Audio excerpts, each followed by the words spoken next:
अस्सलाम वालेकुम बच्चों। कल हमने the man who cried wolf इस स्टोरी का जो है प्ले पढ़े हैं। अब आगे आज हम उसके क्वेश्चन आंसर देखेंगे।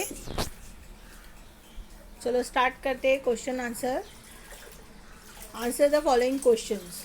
First question is what does Sheru do every day. What does Sheru do every day, इसका मतलब है शेरू हर रोज़, एवरी डे मीन्स हर रोज़, रोज़ाना वो क्या करता था। So the answer is take the sheep, go to the hill and sit there all day. उसका मतलब होगा वो क्या करता था, टेक द शिप, रोज़ाना वो क्या करता था, भेड़ों को ले जाता था। गो टू द हिल, और कहाँ जाता था, टेकरी पर। And sit there all day, और वहाँ पूरा दिन बैठा रहता था। Next question is why does Sheru not sing songs. Sheru जो है वो गाने क्यों नहीं गाता था। So answer is because he doesn't like songs, क्योंकि उसे गाने या गाना गाना पसंद नहीं था। Okay, next question is why does Sheru not play the flute. Sheru जो है वो बांसुरी क्यों नहीं बजाता था।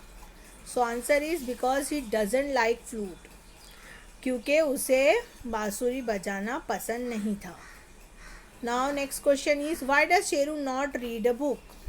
शेरू जो है वो किताब क्यों नहीं पढ़ता था। So answer is because he doesn't like to read, उसे पढ़ना पसंद नहीं था। Next question is what did Sheru want. Sheru क्या करना चाहता था। Answer is he wanted to have fun, उसे कुछ मजाक मस्ती करना था। And the last question is what did Sheru से एट द एंड। आखिर में, एट द एंड मीन्स आखिर में शेरू ने क्या किया, क्या कहा। तो उसको एक सबक मिल गया था ना, तो क्या कहता है। Answer is that he will never cry wolf for fun again.